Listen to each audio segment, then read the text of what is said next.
সুপ্রিয় শিক্ষার্থী, আসসালামু আলাইকুম। আরিফস একাডেমির পক্ষ থেকে তোমাদেরকে জানাই শুভেচ্ছা। আশা করি তোমরা ভালো আছো এবং সুস্থ আছো। তো আজকে আমি তোমাদের পৃষ্ঠা নম্বর গণিত বইয়ের পৃষ্ঠা নম্বর ৭৭, ঠিক আছে, ৭৭-এর ৯, ১০ এবং ১১ এই তিনটে অঙ্কের সমাধান করে দেব, ঠিক আছে। তাহলে চলো শুরু করা যাক।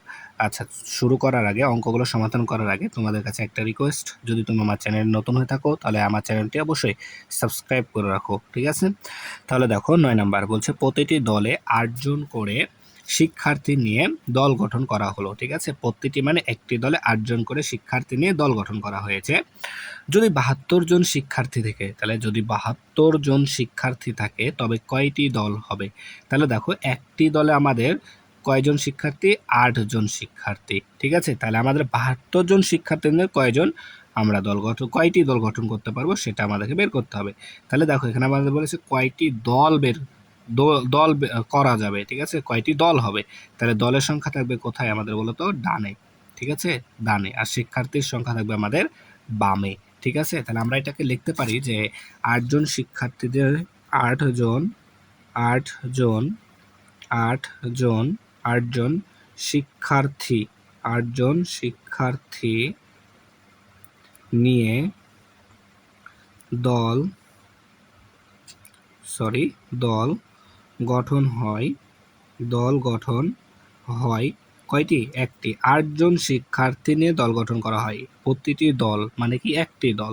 তো গঠন করা হয় একটি, ঠিক আছে। তাহলে আমাদের শিক্ষার্থী আছে কয়জন? ৭২ জন। তাহলে আমরা লিখব অতএব ৭২ জন শিক্ষার্থী নিয়ে দল গঠন হয়। তাহলে আমাদেরকে ভাগ করে দিতে হবে। ৭২ প্রথমে বসবে, ভাগ চিহ্ন, এরপরে ৮, ঠিক আছে, ৮টি। তাহলে আমাদেরকে ৭২-কে ৮ দ্বারা ভাগ করতে হবে, অর্থাৎ ৮-এর ঘরের নাম মতো আমাদেরকে ৭২ পর্যন্ত পড়তে হবে, তাই না? তাহলে ৮ নং ৭২, ৮ নং ৭২, অর্থাৎ ৮ ৯ ৭২, ৯টি। তাহলে আমাদের ৭২ জন শিক্ষার্থী নিয়ে কয়টি দল গঠন করা যাবে? ৯টি দল। তাহলে আমরা এখানে লিখে দিই যে উত্তর ৯টি, উত্তর ৯টি দল, ঠিক আছে। তাহলে আশা করি এটা বোঝাতে পারলাম। তাহলে এবার দেখো ১০ নম্বর, ঠিক আছে। তো ১০ নম্বর বলছে, প্রশ্নটা ভালো মতো পড়ি। দেখো বলছে সাদিদ ৫৪ পৃষ্ঠার একটি বই পড়ছে। তাহলে সাদিদ ৫৪ পৃষ্ঠার একটি বই পড়ছে, ঠিক আছে। যদি সে একদিনে ৬ পৃষ্ঠা পড়ে, তবে এই বই পড়ে শেষ করতে তার কতদিন সময় লাগবে? তাহলে আমাদের সময় চাইছে, তাহলে যেটা চাইবে সেটা ডানে। আচ্ছা, তাহলে আমরা এখানে লিখতে পারি কি যে ৬ দিনে, অর্থাৎ ৬ পৃষ্ঠা পড়ে একদিনে, তাই না? তাহলে আমরা এখানে লিখবো যে ৬ পৃষ্ঠা বই পড়ে, ৬ পৃষ্ঠা বই পড়ে সমান সমান কয় দিনে? একদিনে। তাহলে আমাদের বইয়ের পৃষ্ঠা আছে কয়টি?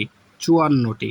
তাহলে অতএব ৫৪ পৃষ্ঠা বই পড়ে সমান সমান, তাহলে ৫৪ ভাগ ৬ দিনে। তাহলে আমাদেরকে ৬-এর ঘরের নাম মতো ৫৪ পর্যন্ত পড়তে হবে। তাহলে দেখো ৬ নং ৫৪, ৬ ৯-এ ৫৪, তাহলে এখানেও ৯ দিন, ঠিক আছে। তাহলে ৯ দিন। তাহলে সাদিদের ৯ দিন লাগবে ৫৪ পৃষ্ঠার একটি বই পড়ে শেষ করতে। তাহলে আমরা এখানে লিখে দেবো যে কি উত্তর ৯ দিন, উত্তর ৯ দিন, ঠিক আছে। তাহলে এবার ১১ নম্বরটা সমাধান করি। তাহলে প্রথমে প্রশ্নটা পড়ি। দেখো বলছে একটি প্যাকেটে ৮টি বিস্কুট আছে, ঠিক আছে, একটি প্যাকেটে ৮টি বিস্কুট আছে। একজন বালিকা বিস্কুটের ২টি প্যাকেট কিনলো। আচ্ছা, এখানে ২টি প্যাকেট কিনলো কথা ছিল, ঠিক আছে, মেবি ভুল হয়ে গেছে। তাহলে দেখো, তাহলে এখানে বলছে একটি প্যাকেটে ৮টি বিস্কুট আছে। একজন বালিকা বিস্কুটের ২টি প্যাকেট কিনলো। সে মোট কতগুলো বিস্কুট কিনলো? তো দেখো এখানে একটা আমাদেরকে, এই যে আমরা কিন্তু করছি ভাগ অঙ্ক, ঠিক আছে। এখানে একটা ব্যতিক্রম অঙ্ক এটা দিয়ে দিয়েছে, এটা হচ্ছে গুণ অঙ্ক, ঠিক আছে। দেখো মোট কতগুলো বিস্কুট কিনলো সেটা চাইছে, তাহলে এটা আমাদেরকে গুণ করতে হবে, ঠিক আছে। এটা একটা ব্যতিক্রম ঢুকাই দিয়েছে এখানে। তাহলে দেখো একটি প্যাকেটে বিস্কুট আছে আমাদের কয়টি? ৮টি। একটি প্যাকেটে বিস্কুট আছে ৮টি। তাহলে সে বিস্কুট কিনেছে কয় প্যাকেট? ২ প্যাকেট, তাই না? তাহলে আমাদেরকে বলেছে বিস্কুট কয়টি কিনলো, কতগুলো বিস্কুট কিনলো। তাহলে বিস্কুটের সংখ্যা যাবে আমাদের ডানে, ঠিক আছে। তাহলে দেখো আমরা লিখবো কি একটি প্যাকেটে একটি প্যাকেটে বিস্কুট আছে। একটি প্যাকেটে বিস্কুট আছে। একটি প্যাকেটে বিস্কুট আছে। সমান সমান কয়টি? 8টি। একটি প্যাকেটে বিস্কুট আছে 8টি। তাহলে আমরা প্যাকেট কিনেছে কয়টি? 2টি প্যাকেট। তাহলে অতএব 2টি প্যাকেটে বিস্কুট আছে। তাহলে একটি প্যাকেটে 8টি থাকলে 2টি প্যাকেটে আরও কি বেশি থাকবে, আর বেশি থাকলে আমাদের কী করতে হবে? গুণ করতে হবে। তাহলে 8 গুণন 2টি। তাহলে 8-এর ঘরের নামে তো 2বার পড়ো, 8 কাট, 8 দুগুণ 16, 8 দুগুণ 16টি বিস্কুট থাকবে। তাহলে 2 প্যাকেটে আমাদের মোট 16টি বিস্কুট থাকবে। তাহলে উত্তর 16টি। উত্তর 16টি। ঠিক আছে, তাহলে আশা করি বোঝাতে পেরেছি।